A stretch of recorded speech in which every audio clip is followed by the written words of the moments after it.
France Culture la nuit, avec vous jusqu'à 6h du matin.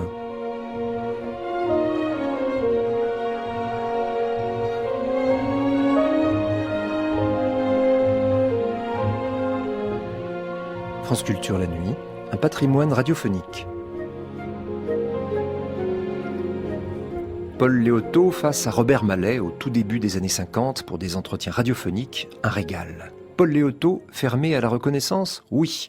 Mais il peut lui arriver de lire avec émotion, il déteste le mot bien sûr et la manifestation de ce sentiment, avec émotion un poème de Charles Guérin. Il n'a pas d'indulgence, non, mais une mémoire merveilleuse et une grande capacité à retrouver les sensations éprouvées. Entretien Léotot-Mallet, une leçon d'interview. Encore faut-il avoir face à soi un homme bougon de cette envergure, de cette intelligence et de cette mémoire. À vous d'entrer dans la vie, l'œuvre, les jugements sur ses proches et les confrères en littérature de Paul Léotot. Première diffusion sur la chaîne nationale, décembre 1950. La radiodiffusion française présente...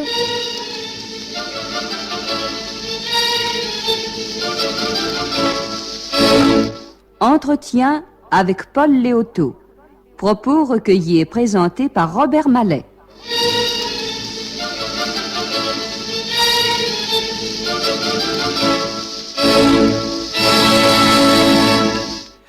Vous avez eu d'autres affaires importantes à traiter, à liquider? Ah ouais, j'ai eu une succession de près de 2 millions à liquider. Oui, pour l'époque, 2 millions, c'était une somme considérable. Monsieur le marquis m'avait dit, voilà le dossier, tâchez qu'il en reste le plus possible pour l'héritière.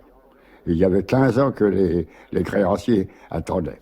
C'était des couturiers, des chapeliers, cette femme était extraordinaire, Madame de Hénin. Alors je convoquais les créanciers par série, comme ça. Alors il fut posé 50 000 francs.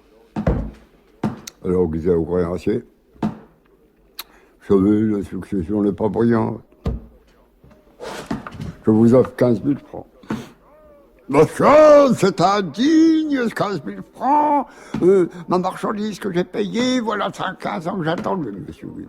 Alors, n'est-ce pas, ceux qui ne cédaient pas, alors on les payait intégralement. Oui. Voilà. Et ceux qui avaient cédé... ils étaient refaits, comme voilà. on peut dire, oui. Alors vous travaillez à cette percherie, c'est le métier, c'est le métier. On règle une succession, il faut l'arriver au mieux. Et c'est-à-dire payer le moins possible. Oui. Voilà. En somme, les plus exigeants étaient ceux qui avaient... Les plus malins étaient ceux qui ne cédaient pas. Vous comprenez, il fallait la main levée de tous les créanciers pour retirer les fonds. Oui. Alors, on était intéressés à la voir. Alors, quand on avait des gens solides sur leurs pieds qui disaient, monsieur, moi, je veux être payé intégralement ou non, il fallait bien payer. Évidemment. Voilà. Alors, il n'y a qu'un très vieux jardinier, un homme qui avait à peu près 80 ans. Celui-là que je lui ai posé aucune caution. Je lui dis, je vous paye avec les intérêts. Je l'ai payé, celui-là, avec les intérêts. À quel mobile obéissiez-vous? Mais parce que cet homme était sympathique et que, enfin, un malheureux, n'est-ce pas, qui vivait pauvrement, qui avait travaillé, qui n'avait jamais été payé, j'ai trouvé que vraiment, non. Tandis que ces couturiers de la rue de la Paix, ces chapeliers... Alors vous avez voulu que ce pauvre homme ne soit pas perdant? Il était ravi, il s'y attendait pas, malheureux, voyons. Après 15 ans, il ne s'attendait pas à ça. Mais dans ces grosses affaires, monsieur le marquis vous laissait une grosse responsabilité. Oui. Et sans doute une rétribution importante. Non, j'avais 150 francs par mois. 150 francs par mois? Ouais. Oui, pour l'époque, c'était déjà une somme assez Ouais. coquette. Et pourquoi avez-vous quitté cette profession qui semblait correspondre tout de même à vos goûts et à vos facultés de... J'ai quitté ça votre parce esprit que critique et... j'avais en face de moi un collègue. Alors, il s'en va en vacances. Bien, un mois, n'est-ce pas? Et puis, au bout de quelque temps, je m'aperçois que le fondé de pouvoir et le comptable tenaient des messes basses. Alors je lui dis, mais enfin, qu'est-ce que vous avez dans la banque comme ça? Je l'ai cassé en cachette. Enfin, je l'ai tourné boule tellement que le comptable me dit, « Barboter 42 000 francs au patron à l'aide de fausses signatures et de majoration de prix de jugement, de grosses jugements. » Il était toujours en vacances. Alors, je dis, écoutez, moi, il m'a dit, gardez-moi dans ça dans votre tiroir pendant mon absence. Je n'ai même pas regardé ce que c'est. Je dis, en tout cas, moi, je ne voudrais pas qu'on soit dans le jeu. J'ai tenu, voilà ce qu'il m'a confié à garder. Et de plus, je me mets à dire comme ça, au front de pouvoir, je dis, écoutez, je n'ai jamais pu rien soupçonner. Maintenant, je dois vous dire que même si je l'avais découvert, ce n'était pas mon affaire de le dire. Je lui aurais peut-être dit à lui-même, mon ami, vous avez tort. Mais quant à aller le dénoncer, jamais. Bon. Alors, on m'avait promis de l'augmentation au bout d'une année d'emploi.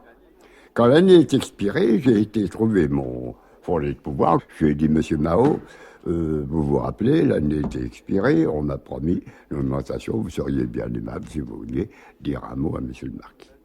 Il m'a dit, je ne ferai jamais aucune démarche pour les gens qui approuvent les voleurs.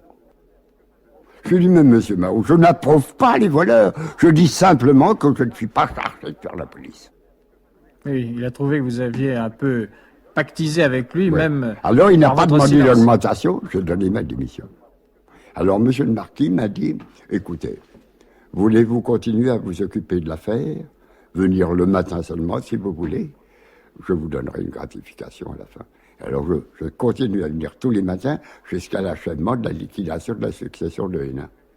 Oui, mais vous n'avez plus un emploi fixe. Non. C'était environ en 1903, je crois. Oui. Et vous êtes entré au Mercure en 1908. Alors, qu'est-ce que vous avez eu comme situation en sortant du cabinet de monsieur le marquis? J'ai vécu de ma gratification. Pendant que vous étiez dans cette étude et dans ce cabinet d'administrateur judiciaire, je crois que vous teniez complètement à l'écart de votre activité littéraire tous vos collègues. Oui. Vous avez dit, dans un de vos textes, « Ai-je besoin de déclarer que clerc d'avoué ou secrétaire d'administrateur judiciaire, on n'a jamais su, chez mes collègues, que j'écrivais ou pensais à écrire. » Personne ne l'a jamais su. Non, jamais. Et pourquoi vous cachiez-vous de Mais cela? pourquoi l'aurais-je dit? Bon, vous auriez pu rencontrer dans ce milieu quelqu'un qui s'intéressait aussi aux lettres. Non, j'ai vu un jour un nouveau collègue, un nommé Chaillet, dont le frère fait de la musique, je crois, je ne sais pas s'il est encore. Et alors, ce Chaillet avait découvert que j'avais des relations au Mercure. Un jour, il m'a apporté une suite de sonnets imités des Heredia, en me demandant de les remettre. J'ai pris les sonnets, n'est-ce pas? La poésie de Heredia, merci. Enfin, je l'ai remis au Mercure, il n'en a jamais une nouvelle, ni moi non plus. Enfin, vers 1890, quand vous aviez fini votre stage dans la ganterie, vous écriviez des vers. Oui. Vous en écriviez beaucoup. Oui. Alors, de 1890 à 1903, vous avez dû en écrire Non, encore non, également. non, ça c'est fini, ça. Ça a été ce que vous avez appelé votre crise élégiaque. Ah, oui. Quel était votre maître à ce moment-là en poésie? Oh, je n'en sais rien.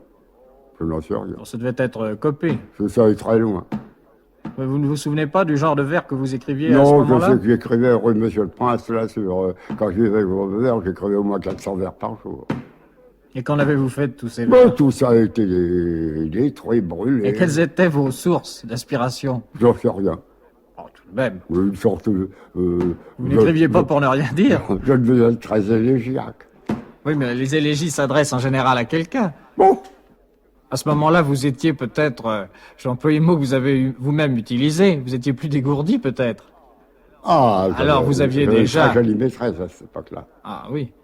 qui venait tous les samedis, on buvait, on prenait ses clics et ses claques, et allait coucher à Meudon chez son grand-père. Il vous laissait la place. Ou plutôt, il lui laissait la place. Le samedi soir, tout était mis en ordre. Et c'était cette blanche dont vous avez Ah parlé? non. C'était celle qui l'a précédée. Non, précédé, oui. Oui, qui l'a précédée. Alors peut-être que cette jolie fille était l'inspiratrice de vos Ouais. poèmes. Qu'elle ne comprenait peut-être pas. Elle était de quel milieu? C'était la nièce de Guélimarié, la créatrice de Carmen. Je l'avais connue à Courbevoie. Mais elle n'était pas actrice elle-même. Non. Elle est dégourdie. C'est encore un numéro, ça. Et moi, le dernier des niais. Et vous habitiez où à ce moment-là? Oui, Monsieur le Prince. Oui, monsieur le Prince, vous y êtes resté tout le temps. C'est-à-dire que j'ai commencé par habiter avec elle et sa mère, Faubourg Saint-Jacques, en face de la maternité. Et puis alors un jour, j'ai eu assez de cette société, et c'est là que je me dis, je veux prendre une chambre pour moi tout seul. Et regardez, voilà un exemple de la passion qui m'animait. Je me rappelle qu'un dimanche, j'avais eu une crise de dents, n'est-ce pas? Terrible, malheureuse. Oui. J'ai pris ma canne, mon chapeau, j'ai été me promener. Ça m'agaçait. Ça vous agaçait de l'avoir souffert? Ça m'agaçait. ces manifestations... Ben, ça m'a cassé. J'ai pris ma canne, mon chapeau, j'ai été promener du côté de Plaisance, par là, je ne sais quoi. Bon, c'est curieux parce que plus tard, quand vous avez parlé de perruche... Oh, mais vous ne n'avez pas... tenez pas compte de ça. C'est de l'imagination? Mais voyons. De l'invention? Mais voyons. Pourtant, vous dites toujours qu'on imagine bien que ce qu'on sent. Naturellement, n'est-ce pas? J'ai beaucoup parlé de certaines catins, parce que... Non, mais là, vous en parlez au moment où elle souffre et où vous... Oui, c'est inventé, tout ça. Oui, mais le fait que vous puissiez l'inventer, vous l'inventez, vous le trouvez en vous. Donc, à ce moment-là, vous n'étiez pas accessible à cette sorte de pitié par rapport à la femme. Elle vous agaçait. Et quand vous viviez avec elle, quelles étaient vos occupations le dimanche? Oh, ben, on se promenait, on allait au concert rouge, qui était à la place de la gare de Sceaux. Vous n'avez pas connu ça? Non. Ils ont été ensuite au tournant. Puis on se promenait au Luxembourg. Mais en somme, avec elle, vous pouviez parler de toute autre chose que de littérature. Et c'était avec Van Bever pendant toute la semaine que vous pouviez discuter. Oui. Et puis le dimanche, c'était un autre genre de discussion. Oui. Il y a pas de discussion. Non, il n'y en avait pas. Je ferais ça comme ça. Et les vers que vous écrivez, j'y reviens, et qui, d'après ce que vous dites, vous ne le redites plus maintenant, mais vous l'avez écrit dans votre journal, étaient inspirés de Copé. Vous dites même que vous alliez flâner dans le quartier Saint-François-Xavier, autour de la maison de Copé pour le voir. Ah oui, ça se peut. Vous ne vous en souvenez pas? Non.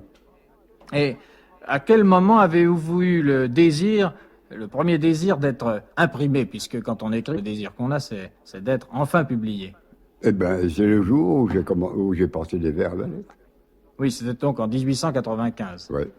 Et vous aviez donc gardé quelques vers, vous m'avez dit que vous les aviez tous détruits. Ah non, mais ça, c'était autre chose. À cette époque-là, j'avais quitté ces domaines élégiaques, tout ça. Oui. Voilà. Vous étiez un poète plus symboliste à ce moment-là. Oui. Votre maître était devenu, je crois, Mallarmé. Oui.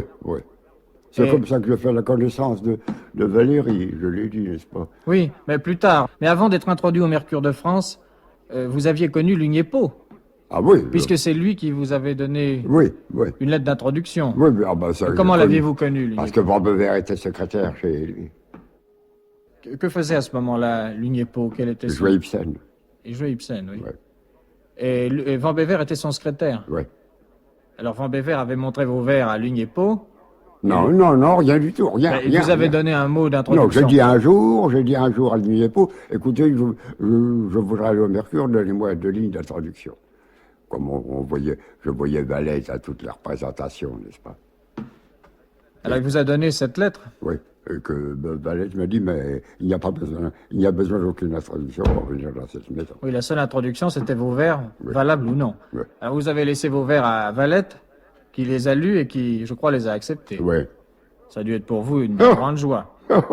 Et il les a publiés quelques semaines plus tard. Oui. Ces vers, je les ai retrouvés. Ouais.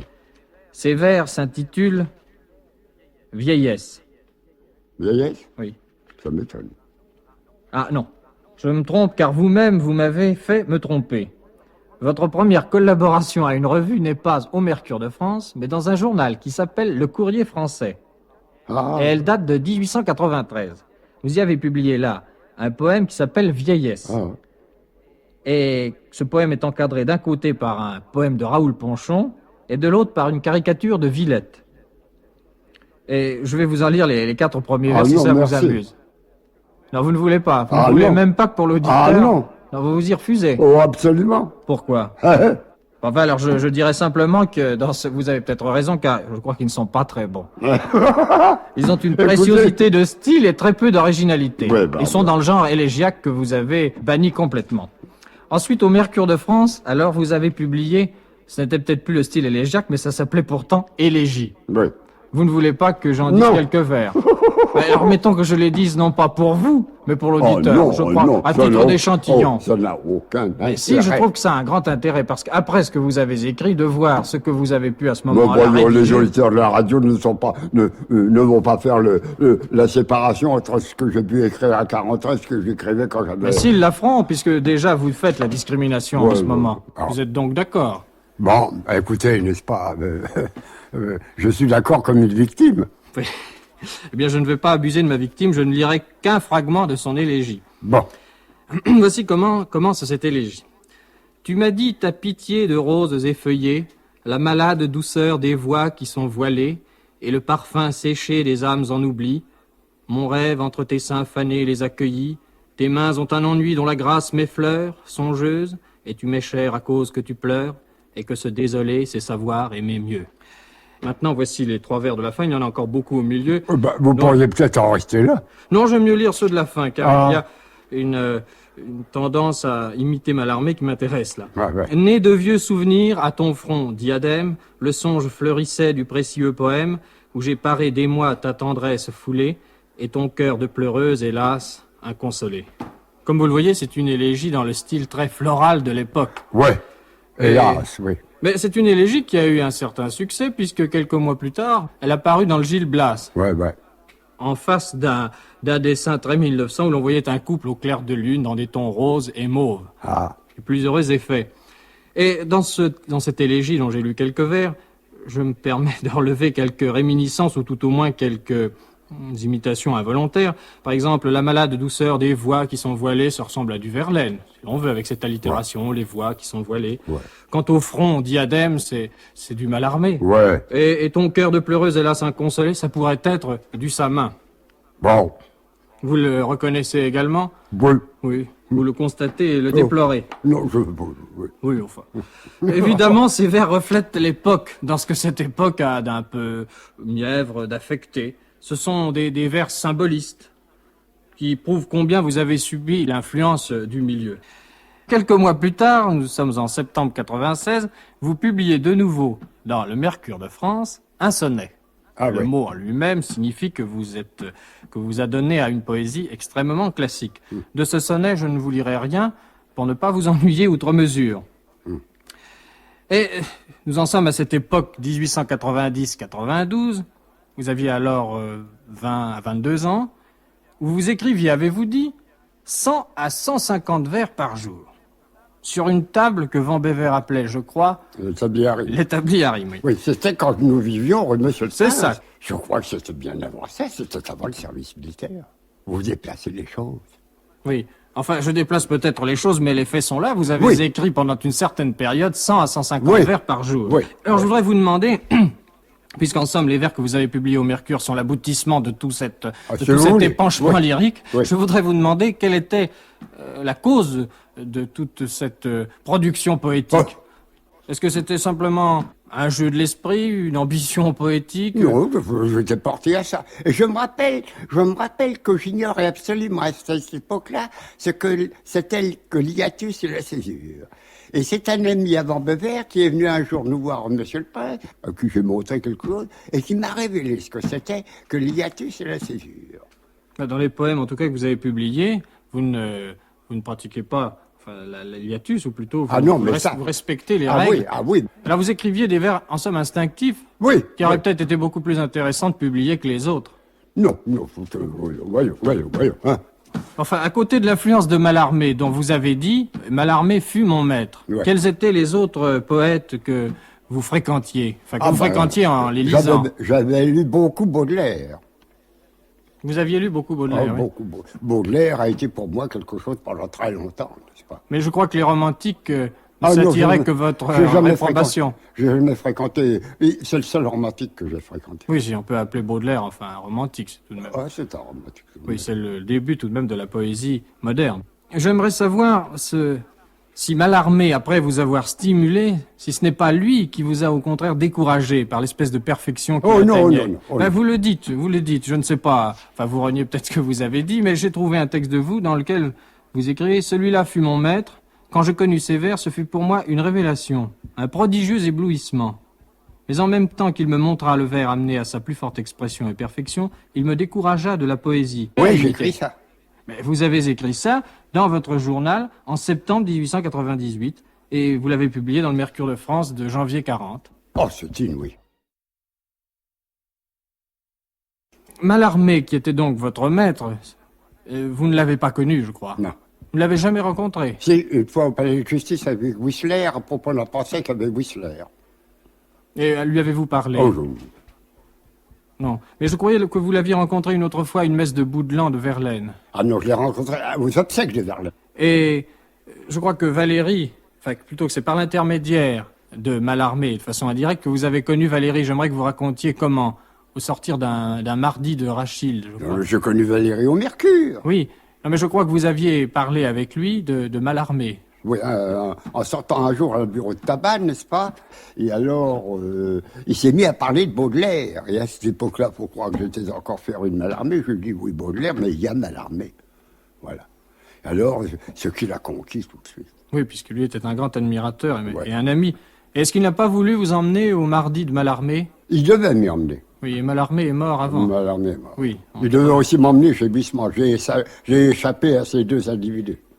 Et je voudrais savoir si Rimbaud vous avait impressionné à cette époque. Non, ne parlons que des vers réguliers de Rimbaud, car le reste, je n'ai jamais pu le souffrir. Mais j'ai vivement constaté, ou enfin apprécié, ce n'est jamais qu'une opinion personnelle, que le bateau ivre était d'une fausse profondeur. Mais c'est une impression que vous avez de maintenant ou déjà tout Oh, je jeune l'ai vous eu très vite. l'avez eu très vite? Oui. N'est-ce pas? Il y a un passage, vous connaissez un peu le bateau ivre? Oui. Quand il dit, et parfois j'ai cru, et parfois j'ai cru voir, c'est que l'homme a cru voir quelque chose comme ça, n'est-ce pas? Ça, c'est du chiquet. Je me suis dit, ça, c'est de la fausse profondeur. Mais Je n'ai jamais vous n'avez pas apprécié. senti l'accent de sincérité chez Rimbaud? Non, l'accent de ça, non. Je n'ai jamais apprécié chez Rimbaud que les chercheuses d'époux. Oui, c'est d'un réalisme qui plaît assez Ah à oui, votre mais sens enfin, de oui, l'anecdote. Et... Oui, mais et puis enfin, il y a une musicalité là-dedans tout de même. Oui. Quand le front de l'enfant, plein de rouge, tourmente, implore les sables blancs, des rêves indistincts, il vient près de son lit de cette longue sœur charmante. Vous aviez beaucoup aimé ce texte puisque vous l'aviez appris par cœur. Mais je ne l'ai Peut-être pas c'est- pris, il y a pas, je l'ai retenu. Tout ce qui m'a plu dans la vie, je l'ai retenu. Je n'ai jamais rien appris. C'est pour ça peut-être que vous avez oublié alors vos poèmes parce que vous ne les aviez pas aimés. Et est-ce que vous aimiez Verlaine? Ah oui. Du reste, si vous, le journal que j'ai publié dans le Mercure débute par ce bouquet de violettes que j'ai Oui, offert. justement, j'aimerais que vous nous rappeliez ce petit fait. Je crois que vous ne l'avez rencontré que de cette façon-là, sans lui parler. Ah, je l'ai vu souvent, Verlaine. Je l'ai vu au Café du Soleil d'Or. Je l'ai vu souvent au boulevard Saint-Michel. Et vous Je l'ai n'avez vu- jamais eu d'entretien avec lui? Oh non, non. Je l'ai vu aussi souvent au Café François Ier. Et puis alors, un jour, à midi, à cette époque-là, j'habitais rue Amiot, que je retournais à mon travail, je ne sais plus où j'étais. Alors, je l'ai vu installé avec cette Eugénie Krantz, au café, alors, au coin de la rue Soufflot. Enfin, il était là. Alors, je me suis arrêté devant la pâtisserie Ponce, qui est de l'autre côté, n'est-ce pas? Oui. J'ai acheté un bouquet de violettes et je l'ai envoyé porter par un gamin à Verlaine, à la terrasse. Et quelle a été la réaction de Verlaine? Alors, il l'a porté comme ça à son épaule. Et alors, il cherchait partout, et moi, j'étais pressé, je continuais mon chemin. Voilà.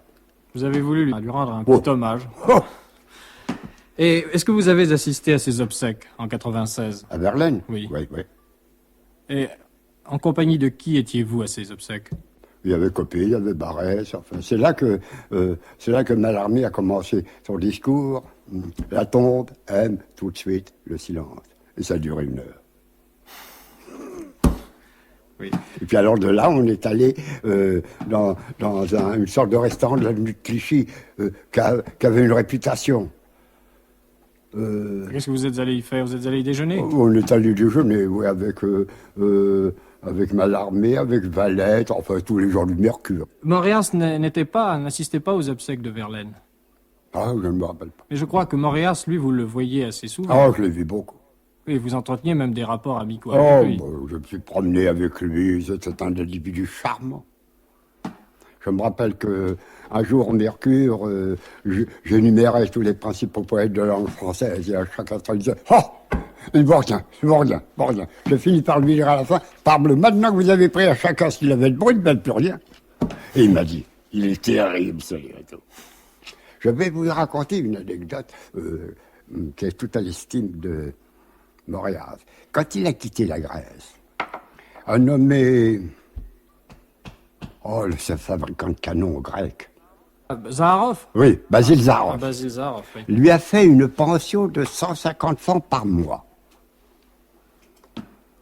Alors Moréas est arrivé à Paris. Et puis, il a connu Maurras. Et Maurras, au bout de, si vous voulez, 6 ou 8 mois, ou peut-être 1 an, lui a fait avoir un feuilleton hebdomadaire à la Gazette de France.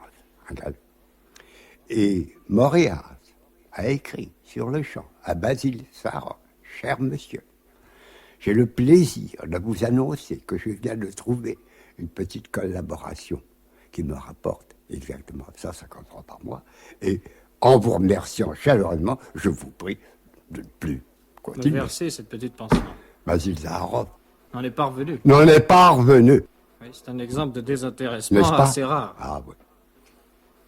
Et dans tout ce mouvement symboliste où vous figuriez, que vous le vouliez ou non, et où vous teniez une place, dans tout ce mouvement symboliste, avez-vous senti un élan, enfin quelque chose de nouveau qui pouvait émanciper la pensée? Je me suis jamais occupé de ça. Vous n'êtes jamais occupé de cela? Voilà. Mais le mouvement symboliste existait, évidemment. Oui, oui, mais moi, enfin, j'y ai vécu en plein, n'est-ce pas? Oui. Mais j'étais absolument en retrait. Ça n'a jamais pris sur moi. Ah, tout de même, vos poèmes sont l'expression Oui, d'une influence. oui, mais tellement passager. Oui. Mais est-ce que vous avez là maintenant, vous avez l'impression que le symbolisme a été un mouvement qui véritablement a contribué à émanciper l'expression poétique? Oui, vous savez, le symbolisme était fait d'une influence de Burgos, les prêtres raphaélites, n'est-ce pas? Oui. Et puis, Walt Whitman. Oui. Voilà tout le symbolisme. Oui, l'origine du symbolisme. Oui. Mais ensuite, on a souvent dit qu'il avait été composé de tous ceux qui ne voulaient s'affilier à aucune école. Il était l'école de ceux qui n'en voulaient pas avoir. Oui, on a toujours dit aussi que le mouvement symboliste était une réaction contre le naturalisme. Oui. Et ce que vous devez lui reprocher, c'est sans doute ce qu'il comporte de bizarrerie, de morbidité, d'affectation verbale. Du reste, tous, même les poètes les plus symbolistes, tous s'en sont dégagés. Stuart Merrill, Rété, Régnier. Songez que lorsque Mallarmé a publié Un coup de dé, jamais n'abolira le hasard, qui est apparu pour la première fois dans la revue Cosmopolis, tout le mercure était passionnément mallarmiste. Il n'y a eu qu'un mot, je vois encore la salle de rédaction, c'est de la démence. Mais cependant, c'était l'époque où André Gide écrivait à Mallarmé, après avoir lu justement Un coup de dé, jamais n'abolira le hasard, lui écrivait sa profonde admiration et lui disait « Votre poème marquera dans l'histoire de la poésie française ». Oui, vous savez, il faut se méfier des appréciations il faut se méfier de la sincérité de Gide. Bah, c'était une lettre qu'il écrivait tout à fait spontanément et sans attendre grand-chose de Mallarmé. La question n'est pas là. Moi, j'ai plusieurs histoires de Gide à 4 jours de distance au même auteur. Les compliments, les rintements. Mais parce qu'il voit toujours en tout le double aspect. Et alors, il voit ce qu'il y a de bien, ce qu'il y a de mal, et un jour il exprime l'un, un jour il exprime l'autre. Ah oui, ça ne veut pas dire qu'il ne soit pas sincère successivement. N'est-ce pas, quand on écrit une lettre compliment chaleureux à un individu, et que 4 jours après dans le Figaro, il y a un article d'éreintement complet, tout de même. Mais enfin, je voudrais éviter de situer ce débat sur un plan trop personnel, et je voudrais vous demander si, dans cette génération symboliste, dans laquelle Gide lui-même était, vous sentiez que vous aviez un rôle à jouer ou si au contraire vous vous mêliez à tous ces jeunes gens en vous disant je ne suis pas comme eux, j'ai ma personnalité, Moi, j'ai été accueilli par Belette, n'est-ce pas, de la façon la plus merveilleuse. Songez que tous les dimanches, c'était le mercure de la rue du Cholet. Mais là, je parle, n'est-ce pas, de l'époque qui a précédé celle de votre introduction au mercure. Quand vous étiez quand vous fréquentiez peut-être le milieu littéraire, mais vous ne participiez pas encore à la rédaction du Mercure. Oh, je n'ai jamais fréquenté aucun milieu. Mais vous alliez tout de même, quand vous habitiez avec Van Bever, vous alliez à des générales, vous alliez au théâtre... Non, j'allais au théâtre de l'œuvre, uniquement. Oui. Et c'est là où vous avez vu Ibsen, Maeterlinck. Oui. Et bien là, tout de même, c'était un des endroits où se faisait la pensée française nouvelle. Avec des jeunes un peu excentriques, un peu... Non, il ne faut pas exagérer, n'est-ce pas? On allait voir Ibsen, n'est-ce pas? Qui était pour nous un révolutionnaire, n'est-ce pas? Voilà, l'ennemi du peuple, par exemple, n'est-ce pas? Non, on a parlé souvent des soirées du théâtre d'art, dont le théâtre de l'œuvre a pris la succession, n'est-ce pas? Le théâtre de Paul Fort et de Camille Mauclair. C'est Lugnepo qui a pris la succession. Oui, ça, je n'ai pas connu. Et on parle de ces soirées où la jeunesse livrait en somme des petites batailles d'Hernani. Oui. et où elle faisait preuve d'une certaine excentricité quand ce ne serait que dans ses propos et dans sa mise. Et à ce sujet, je voudrais vous demander, à l'époque, j'ai entendu dire que vous portiez une barbe. Oui, oui. Vous portiez une barbe. Oui, parce que j'étais sorti du régiment où on m'avait obligé à avoir de la barbe. Parce que les chasseurs à pied portaient la barbe à Oui, l'époque. oui. Tiens, j'ignorais ce détail. Et comment vous habillez-vous avant 1895? Est-ce que ce n'est pas l'époque où vous vous affubliez d'une tenue assez excentrique pour Non. aller attendre Oh non, c'est bien avant, bien avant. bien avant? C'est quand j'habitais au Monsieur le Prince que j'allais attendre le père Léoto sur les galeries du Théâtre Français, avec un par-dessus qui n'avait que des trous. Et puis un chapeau claque, l'autre ressort sur le côté avait pété, avait claqué. Est-ce que vous n'aviez pas des chaussures du répertoire avec Ah des oui, boucles? j'avais apporté une paire de chaussures du répertoire au père Léoto, n'est-ce pas? Des merveilleuses chaussures. Et quelle était la raison de ce travestissement un peu... Je Pour dirais pas... embêter le père Léoto qui savait combien j'étais pauvre et qui ne Oui, lâchait alors ça rien. n'était pas un déguisement symbolique, c'était un déguisement Oh. symbolique de votre Oui, dénuement oui, oui, et de oui, votre oui. fantaisie C'était un déguisement filial. filiale. Voilà. Alors vous vouliez que votre père ait une espèce de honte en vous voyant. Vraiment, il n'a jamais eu l'air de s'en apercevoir.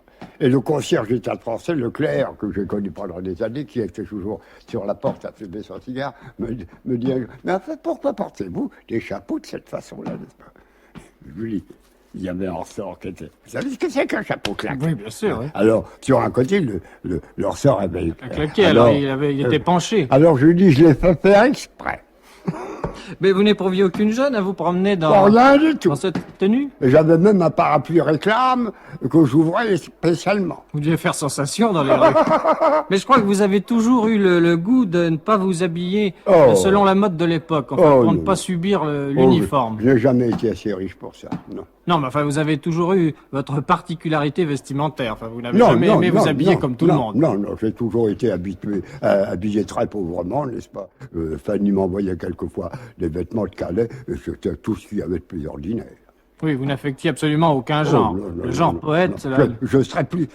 si j'en avais les moyens, je le ferais plutôt aujourd'hui. Par exemple, j'ai toujours rêvé d'avoir des vêtements à carreaux que je n'ai jamais pu avoir. en ce moment, vous avez une cravate à carreaux. Oh, mais moi, je parle de carreaux comme ça. De larges carreaux. Oui, très large. Je vous ai raconté l'histoire du pantalon que une soigneuse de Lyon m'avait Oui, donné. vous avez donné, mais vous pouvez la raconter. Et qui ont ouvert, s'est taillé dedans un cache-colle. Et après, adieu le pantalon. Oui, il ne restait plus assez de quoi. Voilà. Alors c'est Mademoiselle Dormois qui s'en est fait une petite jupe. Eh bien, nous allons retourner en arrière, nous allons revenir à cette époque, 1895. Je m'excuse de vous ennuyer avec cette marche terriblement méthodique. Et je voudrais vous demander à propos des vers que vous écriviez, si vous les montriez à vos amis. Jamais. Je n'ai jamais rien montré à personne. Et vous n'éprouviez absolument pas le besoin Oh, pas du tout. de recevoir une approbation. Voilà. Et pourtant, le fait que vous ayez eu le désir de les faire publier... Ah bah, n'est-ce pas? Il a suffi, j'ai porté des verres au mercure, ils oui, ont mais été quand publiés. quand vous avez eu le désir de les voir publiés, c'était un désir d'approbation. Déjà du directeur du Mercure, et ensuite des lecteurs éventuels. Non, mais non, mais non. Bah ça alors, ne à va quel pas si mobile loin que ça. obéissiez-vous? Eh ben, de publier, de commencer. De commencer quoi? De commencer De commencer. Moi, une carrière littéraire? Vous dites toujours que vous n'avez non, pas voulu. de commencer un endroit où publier. Oui, mais si vous publiez, c'est tout de même pour être lu. Si vous êtes lu, Oh. vous cherchez une approbation. Non. Je crois que vous avez oublié à ce moment-là, vous avez eu Non, non, une non. petite non. ambition Non, littéraire. non, non, je n'ai jamais eu d'ambition littéraire. Maintenant, La preuve, c'est que je regrette beaucoup le temps où je faisais mes chroniques et dont personne ne parlait. Je préfère beaucoup ce temps-là à aujourd'hui. non, je crois que vous avez oublié. Comme vous dites souvent, j'oublie ce que je n'ai pas aimé. Je crois que vous n'aimez pas penser que vous avez pu avoir Non, une non, ambition ça, littéraire. je retrouve très bien mon état d'esprit quand j'ai été voir Valette, j'ai oublié de les faire, et ça. Voilà. Et de même, quand Valette m'a dit, écrivez donc en prose. Bon, alors j'ai écrit en prose, n'est-ce pas? Et justement, nous arrivons à vos textes de prose. Là. Oui, Je suis- c'est pas justement- encore des âneries. Non, vous exagérez. Non. Mais enfin, les 4 poèmes que vous avez publiés dans le Mercure, J'en ont-ils ai été pas les publié seuls? 4. Vous n'en J'en avez ai pas publié. publié que 2. C'est tout ce que vous avez jamais publié Oui, comme poème. oui. Sauf, assez récemment, les épitaphes Ah que oui, vous mais ça, avez ça- rédigés. Oui, ça, c'est pas des poèmes, Oui, ça. puis c'est sur le ton satirique. Je voudrais vous demander ce que vous avez fait des centaines, on pourrait dire des les milliers de vers que vous avez écrits si vous en écriviez à la cadence de 100 à 150 Ouais, par tout jour. ça est disparu dans les fouillis quand... Vous les avez brûlés? Oui, quand je me suis engagé, le père Léoto est venu, il a pris les meubles qu'il y avait là-dedans, il a payé le loyer arriéré, tout ça. Moi, je suis parti les mains dans mes poches. Oui. Alors, vous avez cessé de publier des vers, mais vous avez conservé cependant encore un certain temps l'esprit lyrique dont vous aviez fait preuve dans vos vers. Et faut-il pas voir la marque de cet esprit dans les essais publiés par le Mercure de France, des essais en prose, et qui s'intitulent « Essais de sentimentalisme Ouais, non, j'étais très impressionné par Renan. En tout cas, pas dans ces essais de sentimentalisme. Si. Le style en est terriblement mièvre, et il n'a rien du style de Renan, ni dans Il y a l'esprit. le côté rêverie. Ah oui, un côté rêverie. Mais je m'excuse, je sais que je vais encore vous mécontenter en parlant de ces textes que vous avez écrits à l'âge de 23 ans et qui vous paraissent dénués de tout intérêt. Mais je vous le répète, ils sont des témoignages. Ils montrent le point de départ et le chemin parcouru. Et ils sont l'exacte expression de ce que vous détestez le plus. Et peut-être que si vous n'aviez pas détesté tellement ce que vous avez écrit, plus tard, vous n'auriez pas écrit comme vous l'avez fait. Peut-être. Je veux simplement lire 2 ou 3 phrases qui résument votre pensée. Je suis aujourd'hui comblé d'indifférence. Souvent, il me semble que même le sourire de la vie m'est un plaisir perdu. Ici, on retrouve un peu d'esprit romantique.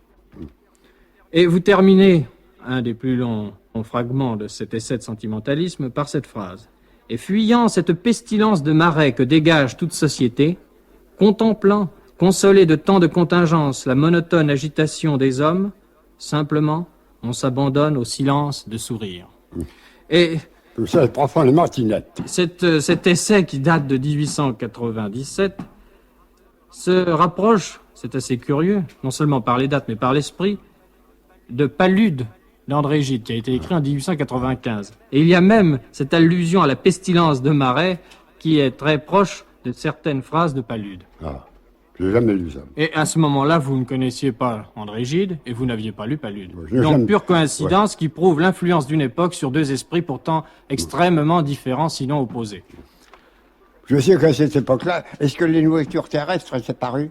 Non, pas encore. Ah oui. Moi, je n'ai jamais pu lire les nourritures terrestres. Vous n'avez pas pu les lire pour quelle raison? Vous Vous avez essayé, puisque... Non, le livre est venu au Mercure, n'est-ce Oui. pas? Bon, j'ai regardé ça, non. Pour Que moi. reprochiez-vous à ce livre? Je trouvais ça, je ne comprenais pas, je trouvais ça... non. Vous trouviez que c'était de la rhétorique? Oui. Vous étiez une des nombreuses personnes pourtant averties qui, à l'époque, n'ont pas admis l'importance des nourritures terrestres, car depuis, tout de même, il a fallu admettre que c'était un des livres pivots. Ah. Si vous vous êtes essayé au sentimentalisme, je dis essayé parce que c'est le mot exact, vos essais n'ont pas été concluants. Non. Et c'est un genre qui ne vous convient pas, c'est certain. Et vous l'avez abandonné complètement. Mais n'avez-vous pas l'impression que vous étiez alors tout à fait vous-même, à l'inverse de ce que vous étiez dans ces essais, tout à fait vous-même dans vos premiers fragments de journal, lorsque vous écriviez? C'est une phrase que j'ai notée parce qu'elle représente bien ce que vous êtes aujourd'hui. Tout ce qui est l'autorité me donne envie d'injurier. Ouais. Et quelques lignes plus bas, Julien Sorel, un modèle. Ouais. Le héros de Stendhal unissait une vive sensibilité à une impeccable logique et je crois que dans ce héros, vous cherchiez vous-même à vous retrouver en vous le proposant comme modèle. Cette réflexion sur Julien Sorel prouve qu'à l'époque, vous lisiez beaucoup Stendhal. Ouais. Et j'en arrive maintenant à vos lectures de prosateurs. Je voudrais savoir à cette époque quels étaient les auteurs, en dehors de Stendhal, qui vous attiraient davantage. Nous viendrons tout à l'heure à Stendhal, n'est-ce pas? Quels étaient ces... Renan, Taine et Barrès. Et Anatole France aussi, je crois. Non, pas beaucoup. Et qu'aimiez-vous en Taine à cette époque-là? Ce ne devait pas être le philosophe, c'était plutôt... Ah, tout de même, les philosophes classiques, c'est quelque chose. Ça n'était pas plutôt les récits de voyage aux Pyrénées en Ah Italie? non, j'ai jamais lu ça. J'ai lu C'était les lettres les sur origines de- l'Angleterre, Oui. j'ai lu Thomas Grandorge. Thomas Grandorge m'a ébloui. Et vous êtes revenu sur cette admiration pour Taine, comme sur beaucoup de vos admirations? Non. Non. Vous n'avez pas révisé votre jugement? Non, j'ai relu Thomas Grindor, je l'ai toujours chez moi. Non, je trouve ça... Ouais. Et Renan, qu'est-ce qui vous attirait en Renan? Ah ben, les souvenirs d'enfance. Oui. Et puis, Mais non les pas drames philosophiques. Ça Si. m'a beaucoup intéressé. Mais ce n'était pas les origines du christianisme, l'histoire Non, du... j'ai lu ça, Paul. L'histoire Enfin, du peuple d'Israël, non? ouais, j'ai lu quelques volumes de ça. Mais les souvenirs d'enfance, la vie de Jésus, et puis les drames philosophiques. Je crois que je n'ai pas changé de vie là-dessus. Quoique je suis arrivé à trouver que Renan est un petit peu trop littérateur. Oui, c'est ce qui me semble, parce que vous aimez le style très direct, Oui, et lui, oui. par moment, est un artiste. Oui. Vous n'aimez pas les artistes en Ouais, littérature. ouais. Vous savez, n'est-ce pas, on fait son chemin spirituel sans s'en apercevoir, sans s'en douter. Ce n'est pas parce que les essais de sentimentalistes, je les trouvais mauvais que j'ai cessé, c'est parce qu'il s'est produit autre chose. Oui, parce qu'il n'était pas vous-même. Voilà. Il ne correspondait pas à votre nature. Oui, Ouais. mais justement, tout de même, vous aimiez Renan, et Renan, véritablement, ne semble pas correspondre à tout ce qu'il y a de plus intime en vous. Oui. Alors Mais- je suis étonné de voir que vous ayez pu l'admirer, que, en somme, vous ayez gardé cette admiration. Ouais. Maintenant, je vous dirais, n'est-ce pas, que j'ai passé, je me rappelle, j'habitais rue de Condé, j'ai passé, si vous voulez, plusieurs années de soirées de lecture, qui sont des choses dont le souvenir me reste merveilleux. Car moi, n'est-ce pas, sorti de l'école communale, je ne connaissais rien, et j'avais une grande curiosité de connaître. Est-ce que vous annotiez vos lectures? Non, jamais. Et que vous relisiez les textes qui vous plaisaient? Oui, puis enfin, n'est-ce pas, les choses qui me plaisent me restent dans la tête. Et Renan, vous n'avez jamais eu l'occasion de le voir ni de l'entendre. Non, jamais. Mais vous êtes allé, dites-vous, un jour sur sa tombe au cimetière Montmartre, Ça se peut, en même temps que sur celle de Stendhal. ça se peut. Il est très curieux de voir ce pèlerinage vers deux personnalités si différentes. Oui. Vous avez toujours eu le goût des pèlerinages au cimetière, d'ailleurs. Oui, mais j'en ai acquis l'horreur plus tard. Vous avez donc changé sur ce point-là. Vous savez, quand on approche de la mort, les lieux qui la contiennent sont moins séduisants. Oui, je veux bien le croire. Et pour Barrès, quel était votre sentiment à cette époque-là? Oh, il m'a beaucoup plu.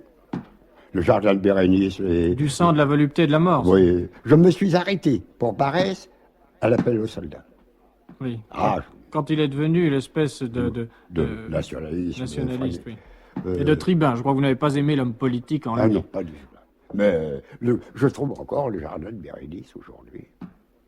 Quand je déjeunais chez Mme Gould avec Gide, on a parlé de Barrès. Alors... Cette année, vous avez déjeuné avec lui? L'année dernière. Oui, l'année dernière. Alors j'ai parlé du jardin de Bérénice. Si vous aviez vu Gide, un dégoût, une répugnance, Je lui ai parlé, par exemple, les déracinés, le chapitre sur la mort d'Astiné à Aravian. Ah, il m'a dit, oui, en effet, c'est tout de même quelque chose. Et alors, il y a pas mal de temps que j'ai découvert un des motifs de la séduction du style de Barrès. C'est l'emploi du pronom démonstratif à la place de l'article. Nous étions arrivés sur ce flanc de la butte Montmartre qui domine la banlieue. Je pris dans mes bras cette petite fille maigre pour la descendre de voiture. Et déjà la légère curiosité qu'elle m'avait inspirée se faisait plus tendre à cause de notre passion commune pour ce musée de Joignet, ce musée du roi René, d'un charme délicat et triste, comme la petite bouche à peine rosée de cet enfant aux cheveux nattés.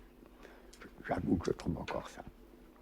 Je précise pour l'auditeur que vous venez de dire ce texte de mémoire et non pas que vous venez de le lire, Oui, car on pourrait croire tellement oui. qu'il est précis dans votre tête que vous l'avez lu.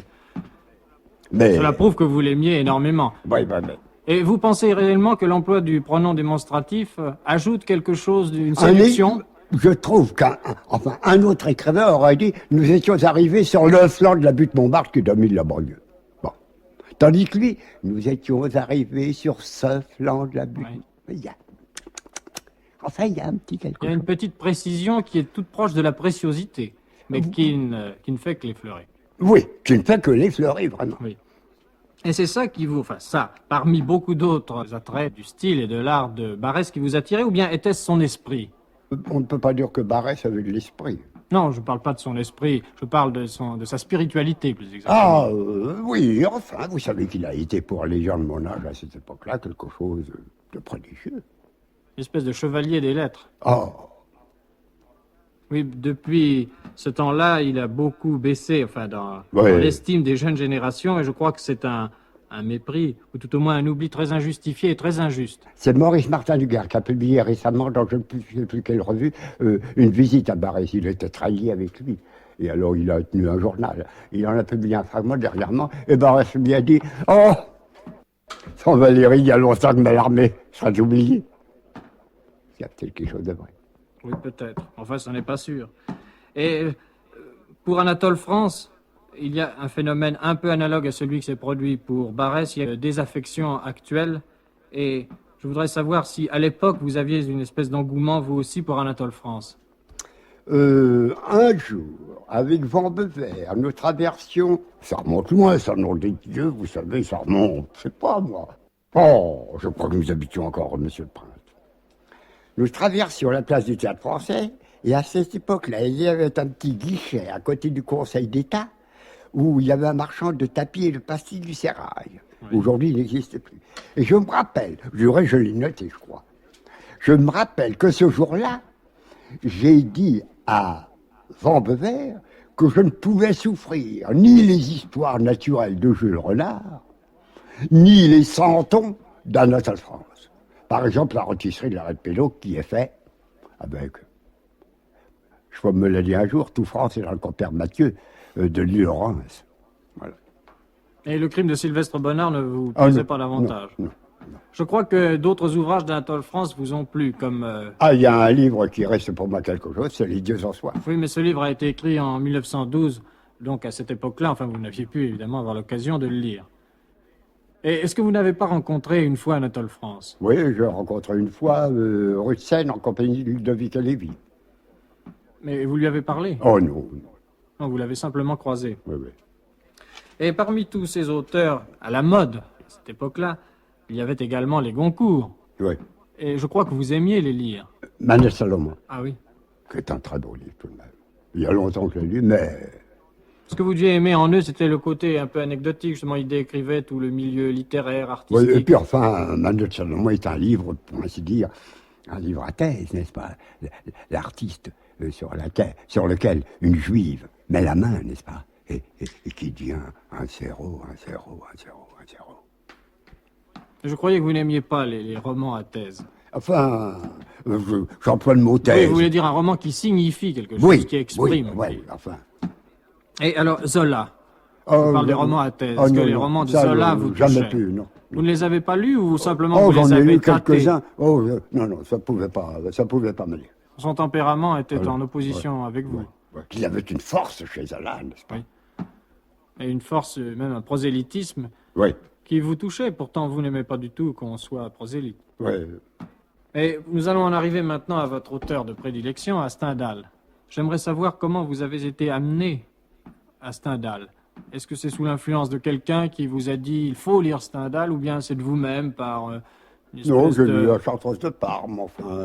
quoi Parce que qu'à ça. ce moment-là, Stendhal était encore très peu prisé du grand public. Oui, mais il y a eu Stravinsky. Oui. Mais quand vous avez commencé à lire Stendhal, je crois que les ouvrages de Stravinsky venaient juste de paraître, enfin. Et puis la correspondance. J'ai acheté pour 12 francs rue de Seine une édition originale de la correspondance. Ça a été une révélation pour moi. Beaucoup plus que les romans. Et aujourd'hui encore. Mais je crois que ce que vous aimiez déjà en Stendhal, c'est que peu de personnes à ce moment-là l'aimaient. Vous Oh, dites souvent que vous aimez moins ce qui est aimé de beaucoup de personnes. oui. Et à cette époque-là, Oui. on ne découvrait pas Stendhal, mais on pouvait tout de même le prospecter. Il y avait encore beaucoup de livres un peu vierges, en fait, sur lesquels on n'avait pas écrit. Ouais. Chaque fois que j'en rencontrais un exemplaire, je le rachetais. Voilà. Le de Rameau est un de ces livres-là. Je me dis, c'est pas la peine de laisser ça dehors. Je Mais collectionne. vous privez quelqu'un de le lire, Non, alors. je dis, ça tombera dans Entre le de mauvaises mains. Oui. Alors, Alors vous devez avoir une collection de Stendhal très belle chez vous. Ah, j'avais plusieurs éditions originales de la correspondance. J'en ai donné une à Mademoiselle Dormois, j'ai eu bien tort. Non, vous n'avez pas eu tort de faire ce geste, Si, certainement. si. Mais elle sera mieux dans mon casier. Mais est-ce que ce n'est pas la lecture de Stendhal qui, à cette époque-là, vous a incité, enfin, vous a donné l'envie d'écrire votre journal? Non. Qu'est-ce Non. qui vous a amené à écrire votre Oh, journal? je n'en sais rien du tout. Ah ouais, vous avez tout de même obéi à un mobile au début en l'écrivant. Non, non, j'avais ça dans le sang, probablement. Parce qu'à ce moment-là, ce genre littéraire n'était pas à la mode. Vous savez que j'ai commencé mon journal en 1893. Oui, à peu près au même moment où Gide commençait le sien. Ah. C'est très curieux. Ouais. Et exactement à la même époque, quand ce n'était pas à la mode, Ouais, ouais. vous avez entamé l'un et l'autre votre journal. Oui. Non, vraiment, non, je ne sais pas. Voilà, j'ai été porté à ça. J'ai été porté à ça Mais est-ce parce que c'était pour vous un exutoire involontaire ou au contraire un exercice volontaire pour vous exprimer, apprendre à Non, écrire? c'est une façon de revivre ce que j'avais vécu. Oui, ce n'était pas une discipline. Non, c'est devenu une discipline. Ça pouvait être une Oh discipline non, et en non, même temps non, un non, instinct. non, non, je n'ai jamais eu de discipline.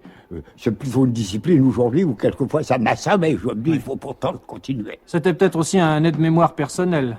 Oui, enfin, non, c'est une façon de dédoublement.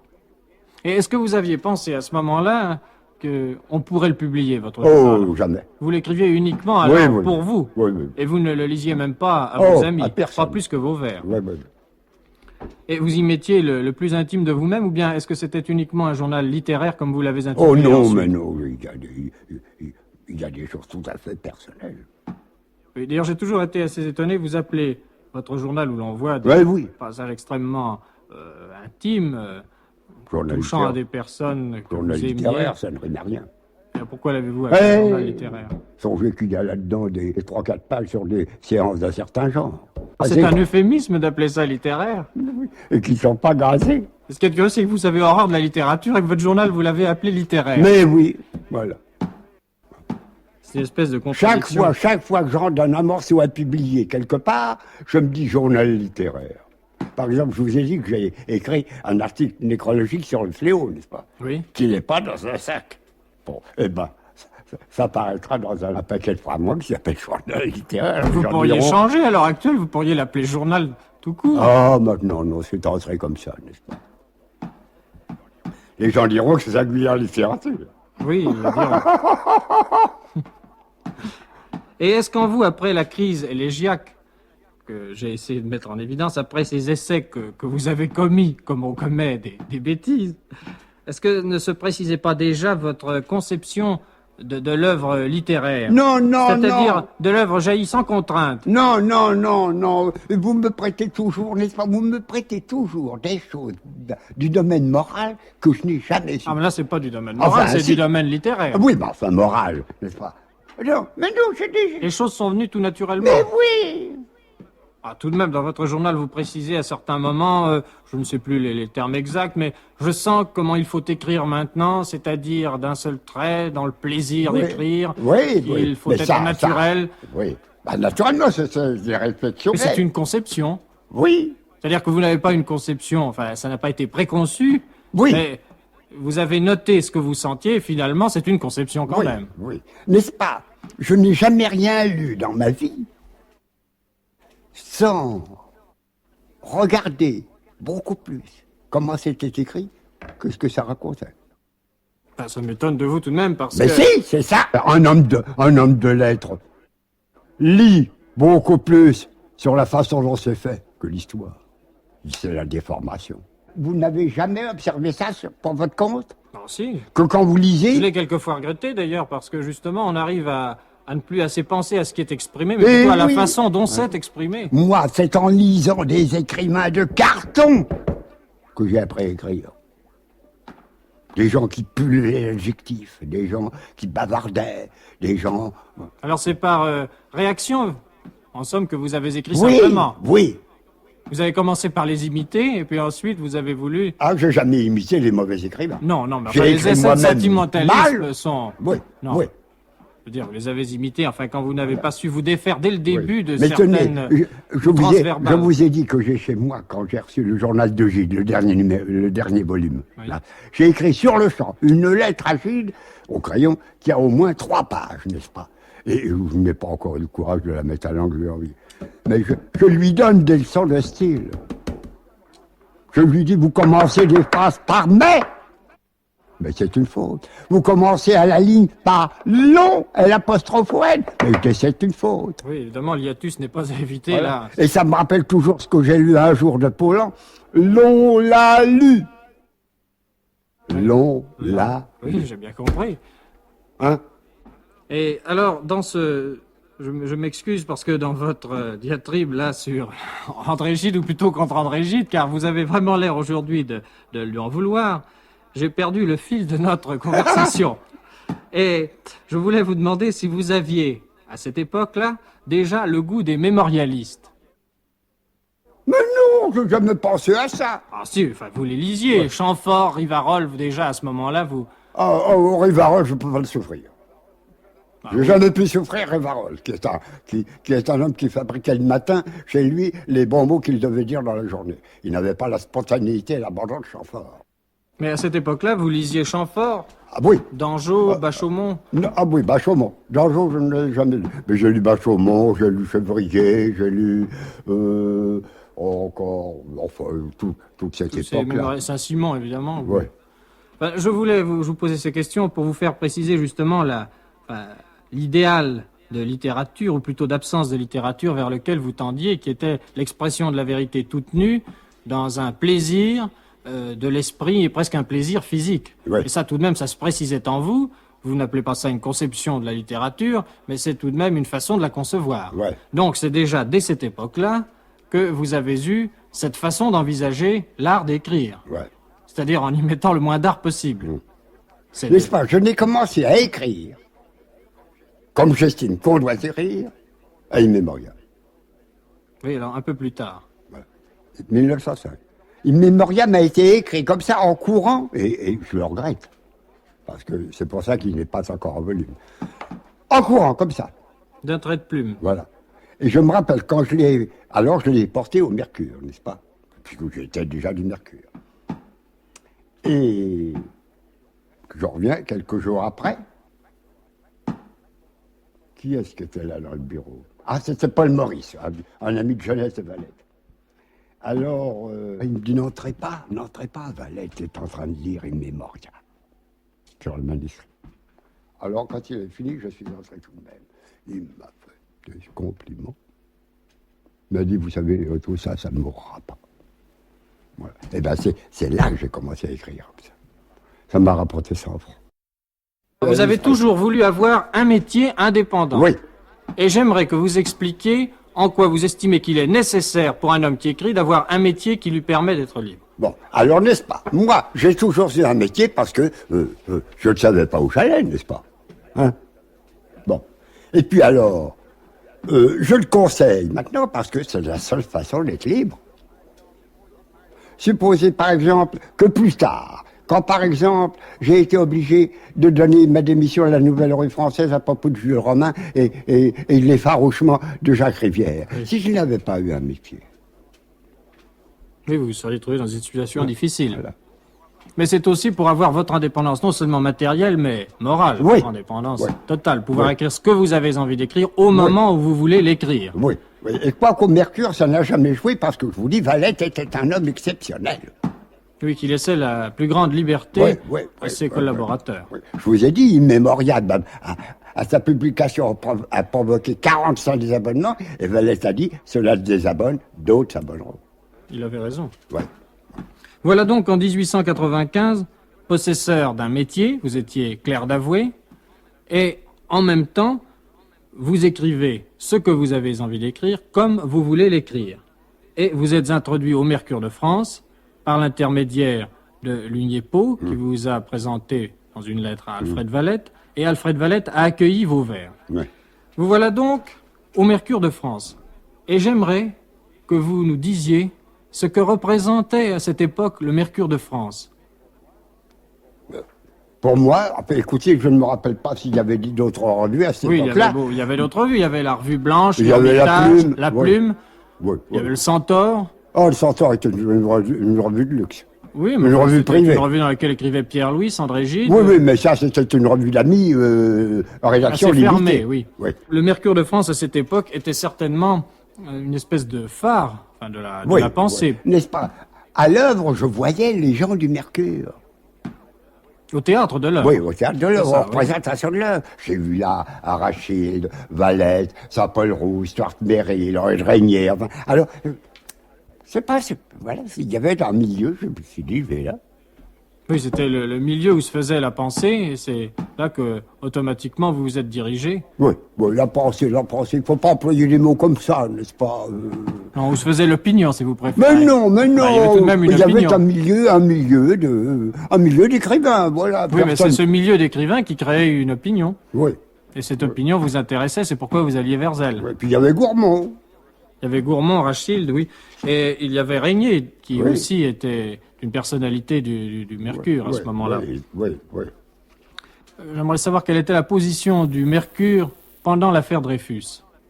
C'est surtout Gourmand qui en a parlé. Gourmand était... Non, mais Alfred Valette n'avait pas une ligne... Ah, lui, il était très fier. Mais est-ce que il semble que le Mercure de France ait dû être pour Dreyfus, Oui, en mais vertu alors, je de vous son dis, n'est-ce pas, libéralisme. il y avait un homme qui exprimait les opinions dans le Mercure, c'était Gourmand. Et Gourmand a toujours dit, les deux côtés sont aussi méprisables l'un que l'autre. Les deux côtés, enfin, quand on est Dreyfus, pour ou c'est contre Dreyfus. Dreyfus. Ils se valent. Et vous-même, Il a publié un épilogue sur Zola qui était, vous savez, oui, qui était très inouï. dur, oui. C'est Extrêmement dur. Oui, Pour oui. Zola, qui pourtant avait pris le parti de la victime. Ouais. Et enfin, même sur la vie privée de Zola, il parlait qu'il avait épousé sa cuisinière, je sais pas, Oui, quelque je chose crois comme ça. même qu'il avait exagéré parce que la position de Zola à ce moment-là était très généreuse. Mais oui, bah, enfin, il était comme oui, ça. il était comme ça. Et je crois qu'Alfred Valette demandait à ses collaborateurs que de se conformer à leurs opinions et de ne s'engager qu'eux-mêmes. Oui, oui. C'est-à-dire que le Mercure patronnait les différents engagements Oui, sans que... oui, oui. Quelle était votre façon de juger les faits, vous, pendant l'affaire Dreyfus? Moi, je suis le des fusards au suicide du colonel Henry. Vous ne l'étiez pas au début. Non, non. Vous ne vous en occupiez peut-être pas. Non. C'est au moment où les Oui. faits sont devenus plus virulents. Oui. Vous avez été obligé de prendre une position. Je crois qu'à l'époque, on ne pouvait pas y échapper. Oui. Il fallait être pour ou contre. Oui. Et puis alors, n'est-ce pas, je me suis dit, c'est suspect. Pourquoi s'est-il tué, cet homme? Mais vous n'avez obéi qu'à une raison, en somme, presque psychologique. Ça n'a pas été chez vous un instinct d'être plutôt en faveur de Dreyfus, un instinct d'humanitarisme, non? Non. Vous n'aviez pas l'impression qu'il était opprimé? Non. À ce moment-là, les intellectuels étaient plutôt... Enfin, les intellectuels dits avancés étaient plutôt pour Dreyfus. Oui. Et vous n'avez pas de souvenir de réunions Vous publiques savez que auxquelles vous avez... je l'ai écrit, c'est une grave faute que d'appliquer le mot intellectuel à des gens. Alors, voulez-vous m'expliquer pourquoi? Intellectuel est un adjectif, il n'est pas un nom. Oui, mais c'est un adjectif plus exactement qui est devenu un Ouais, nom, comme ouais, beaucoup et surtout d'autres... faute de français. Mais c'est la façon d'évoluer des langues, De de transformer les adjectifs en noms. Dites-vous un domestique ou non? Oui, vous le dites. Eh bien, c'est pourtant un adjectif. On disait autrefois un serviteur domestique et on dit aujourd'hui un domestique. Que dites-vous? Un étudiant? Ou est-ce que vous le dites? Oui. Eh bien, c'est ça, c'est un homme étudiant, c'est un adjectif, un participe qui a été transformé peu à peu en un nom. C'est pourquoi je défends mon point de vue pour intellectuel. Et alors, je vous demandais si dans certains milieux, vous n'aviez pas assisté à des discussions, des polémiques au moment de l'affaire Dreyfus. Ah oui, oui, oui. Oui. Et n'avez-vous pas assisté à des réunions politiques? Non, jamais. Vous ne vous intéressiez absolument pas à la politique. Non, pas du tout. Elle vous laissait Je me indifférent? me rappelle que, voyons, un jour, j'étais au coin de la rue, il venait de se passer un fait sensationnel dans l'affaire Dreyfus. Je crois que il venait d'être acquitté, n'est-ce pas? Oui, mais c'est beaucoup plus tard, ça. L'acquittement, non, sa peine a été diminuée par le tribunal de Oui, Rennes. oui, mais il y a un jour où Il y a une été... révision en oui, 99. Oui, il y a un jour où il a été acquitté. Oui, oui, Bon, vers eh ben, 1906. bon. Et alors, je me rappelle que ce jour-là, je ne sais pas qu'est-ce que j'allais faire par là, j'étais au coin de la rue de Rouault et du boulevard Montmartre. Et alors, les journaux publiaient l'acquittement, n'est-ce pas? Et je me rappelle qu'il y avait un homme qui dit « Oh, oh, oh, acquitté !» Je lui dis « Mais, monsieur, et pourquoi pas ?» Donc ça vous a fait plaisir à ce Oui. moment-là. Oui. Vous étiez devenu de plus en Vous plus... connaissez la manifestation de Valérie et de moi, la libre parole? Non, non, non. Oh! Non, je sais que les opinions de Valérie n'étaient pas en conformité avec les autres, avec les vôtres. Ça doit être à l'époque du suicide du colonel Henry. Je vous dirais, à cette époque-là, tous les soirs, Valérie, on se retrouvait et on circulait dans Paris sur les impériales d'omnibus en prenant des correspondances. Enfin, on rentrait à 1h du matin. Bon. Alors, un jour, Valérie me dit, moi, je vais porter ma souscription à la libre parole pour le monument Henry. Bon. Ah, bon, je dis, alors, on va tous les deux à la libre parole. Alors, Valérie donne 100 sous, et alors, on pouvait mettre un petit mot. Paul Valéry. Non sans réflexion, sans sous. Alors, moi, je mets Léoto. Pour l'ordre, contre la justice et la vérité. Et je dis au type, et je donne 2 francs. Et je dis au type qui recevait, je dis, n'est-ce pas, on me sera bien conforme. Il me dit, mais certainement, monsieur. Bon. Et le lendemain matin, quand j'ouvre la libre parole, je vois, pour l'ordre, la justice et la vérité. On avait supprimé les Le comptes. contre. Alors j'envoie une lettre recommandée à la libre parole, en disant, je suis au regret, en fait, Que vous repreniez vos 2 francs, non? Ah non, non, j'ai écrit une lettre. On m'avait dit qu'on n'en a jamais tenu compte de cette lettre. Mais Pierre Quillard a publié un ouvrage sur toutes les souscriptions de la libre parole. C'est divisé par genre de lettres avocats. Et alors, il a reproduit ma lettre recommandée. Voilà. Vous étiez le seul à avoir fait une souscription, agrémentée d'une souscription de ce genre. Oui, pour l'ordre. Oui, oui, j'ai bien compris. Contre la justice et la vérité. Voilà. Ce qui me montre très bien comment j'étais. Oui, évidemment. Mais ils ont tout de même accepté vos 2 francs. Ils auraient dû simplement vous renvoyer votre argent et Oh, le mettre non, dans le non. journal. Vous savez, c'était un petit peu, enfin, une paraphrase du mot de Goethe qui disait « J'aime mieux une injustice qu'un désordre ».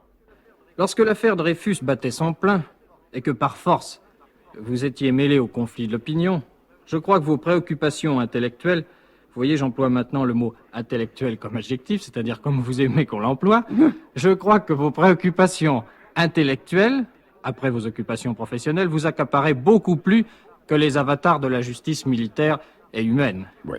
N'étiez-vous pas alors, nous sommes en 1898, en train de préparer un ouvrage en collaboration avec Van Bever? Je préparais les poètes d'aujourd'hui. Oui. Et qui avait eu le premier l'idée de ce livre? C'est Van Bever qui a eu l'idée. Et alors, comme Van Bever savait un petit peu ce qu'on pensait de lui au mercure comme esprit brouillon, n'est-ce pas? Il m'a dit, eh bien, présente le projet à Valette. Alors, c'est moi qui ai présenté le projet à Valette. Alors, ça a marché. Alfred Valette a dû accueillir ce projet avec beaucoup de sympathie. Oui, il a trouvé. Du reste, c'était une idée merveilleuse. Oui, parce qu'à ce moment-là... Van Bever a toujours eu des idées extraordinaires. Oui, c'était une idée très opportune. Il n'y avait jusqu'à présent sur la littérature symboliste que les livres des masques de Gourmand. Oui. Et il n'y avait qui n'étaient pas des échantillons. Non, et puis les prosateurs y étaient représentés également, et il n'y avait que de tout petits textes qui illustraient les dires de Gourmand. Donc, il a eu aussi l'idée des maîtres du livre, vous savez, qui a été un très grand succès. Malheureusement, c'est plein de fautes. Oui, je vois qu'il n'était pas très attentif. C'est plein de fautes. Ainsi, il a mis Chamfort dans la collection des maîtres du livre. Eh ben, ça débute par une anecdote qui est racontée à l'envers. Oui, c'est plutôt fâcheux. Voilà. Alors, il vous avait pris en somme pour proposer ce projet, pour le patronner. C'est ça. Et à cette époque-là, la mode n'était pas encore aux anthologies. Non. C'était donc une idée nouvelle. Oui, On appelait ça d'ailleurs, je crois, plutôt des florilèges à l'époque. Oui. Ou des recueils. Et c'est vous qui avez eu l'idée du mot anthologie ou c'est Van Bever? Ah, le mot lui-même. Il y a une préface où on dit que ce n'est pas une anthologie. Oui, vous dites que c'est c'est un choix. Oui, vous dites Car même il c'est y a un une guide. différence. L'anthologie est une chose, enfin, qui ne peut se faire, si vous voulez, que très tard, parce que quand le temps a passé dessus et qu'on peut être sûr de son choix, là, ce n'était qu'un choix. Vous appelez ça morceau choisi? Morceau choisi. Oui, morceau choisi. Tout le monde a dit anthologie. Mais du reste, j'ai publié un long article dans le Mercure pour encore confirmer ça. Oui, et justifier le choix du titre. Oui. Il fallait en somme cristalliser une tendance, Oui. n'est-ce pas? Réunir les meilleures manifestations poétiques d'une époque. Oui. Et je suis assez étonné tout de même que vous ayez consenti à vous lancer dans cette entreprise, car déjà à cette époque, vous aviez dépassé le stade de ce que j'appelle l'engouement pour la poésie. Vous y croyiez moins, certainement. Oui. Et vous n'écriviez plus de vers. Oui. Mais comment se fait-il que vous ayez en somme Ah, contribué... c'est dans l'ouvrage de librairie. Oui, Uniquement. peut-être au contraire jugiez-vous que le fait de ne plus écrire était favorable? Non, non. De ne plus écrire de Ne vers? compliquez pas les choses. C'est un ouvrage de librairie. Oui. Mais enfin, qu'est-ce qui vous a incité à l'entreprendre? Tout de même, c'était... Mais Borbevert a l'idée. Oui. Bon. Alors, tout de même, c'était intéressant au point de vue matériel. Vous avez- Alors, quand Valentin a trouvé ça très bien, ça servait à sa maison. Évidemment. Et au fond, il n'y a qu'un volume qui réponde vraiment à son titre, c'est le premier volume. Oui. Le reste. Mais je vous ai posé cette question sur sur ce qui vous avait incité à participer à cet ouvrage, parce que dans votre journal à cette époque, vous avez écrit deux phrases qui m'ont laissé un peu songeur. Vous proposez comme épigraphe à cet ouvrage de poésie deux textes que voici. L'un est de Renan, les poètes, ce sont des enfants qui se sucent le pouce. Ouais. Et la deuxième épigraphe est de Stendhal, l'Alexandrin est un cache-sottise. Ouais. Alors, je vois dans votre journal que vous écrivez cela, que d'autre part, vous commencez un guide de la poésie en faisant en somme un grand honneur à la poésie, en lui rendant hommage. Ouais. Alors, j'ose y voir une contradiction. Ah, mais moi, si j'avais été le maître, je l'aurais mis, ces épigraphes. Oui, ça aurait comporté plus de fantaisie, Je peut-être. l'aurais mis sur la couverture. Mais pour composer un ouvrage de ce genre, il faut s'entendre extrêmement bien avec celui avec qui l'on collabore. Ah oui, mais ça, nous n'avons jamais eu de discussion. Oui, mais vous pouviez ne pas avoir de discussion sur le plan amical, mais sur le plan littéraire, il fallait que vos goûts soient concordants. Plus tard, il a voulu mettre des gens, je n'ai pas pu m'en empêcher. Il a mis par exemple un lieutenant-colonel Drouin. Oui, Drouin. J'ai eu une chicane un jour avec Julien Quin, n'est-ce pas? Je déjeunais chez Benjamin Crémieux dans les premiers mois de 40, n'est-ce pas? Alors, Julien Quin, l'administration nationale, me prend à partie pour certains mauvais poètes qu'il y a dans les poètes d'aujourd'hui. Je lui dis, mais écoutez, je n'étais pas seul, j'avais un collaborateur. Il me dit, ça, enfin, 3 fois de suite, il me dit, ça ne fait rien, il n'y a pas de chrono sur l'ouvrage, n'est-ce pas, vous en êtes responsable. Et vous avez mis de mauvais poètes. Et je lui ai dit, et vous n'avez jamais rien signé que vous n'ayez pas écrit? Et il a dit, est-il mauvais? Mais je voudrais savoir comment fut désigné celui dont le nom a figuré en premier sur la couverture. C'est une petite question, mais enfin qui a une importance entre deux auteurs. Ouais. Eh bien, je l'ai raconté dans les biographies que j'ai publiées. Nous avons joué à pile ou face. Oui, parce que vous aviez le même âge à peu près que... Oui. que Van Nous Gogh. avons joué à pile ou face et le sort a été pour lui. Oui. Et c'était justice. Ah, c'était justice, le sort, ça ne Ah correspond pas à non, la c'était justice, c'était lui qui avait eu l'idée. Moi, je ne sais pas. Je ne sais pas si à sa place, j'aurais accepté De jouer à pile ou face. qu'on jouait à pile ou face. J'aurais dit, mais mon cher, écoutez, c'est toi qui l'as fait recevoir bien que j'ai entendu, mais on fait l'idée de moi. Alors pourquoi ne l'avez-vous pas dit, eh bien, mets ton nom avant le mien? C'était plus simple. Ben oui, Ça y est, une geste. bon. Enfin, vous n'aviez pas été insensible tout de même à ce moment-là au petit Ouais. désir peut-être de Ouais, figurer ouais, en premier. ouais. Et comment vous êtes-vous réparti la tâche?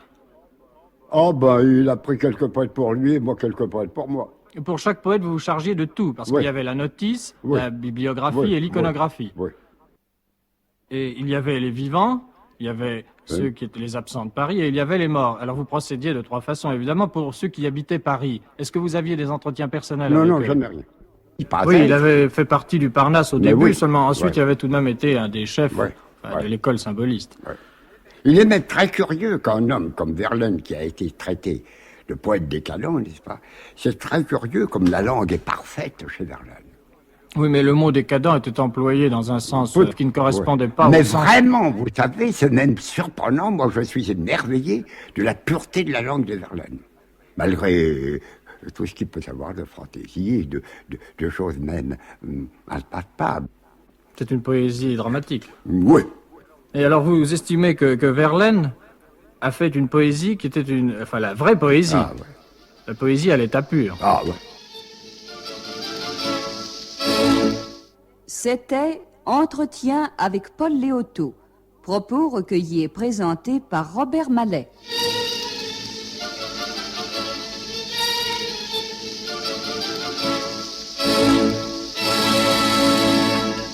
Ces entretiens Paul Léotot, Robert Mallet, dans une réalisation de Georges Godebert, ont été diffusés pour la première fois sur la chaîne nationale les 21, 25, 28 décembre 1950 et 1er janvier 1951.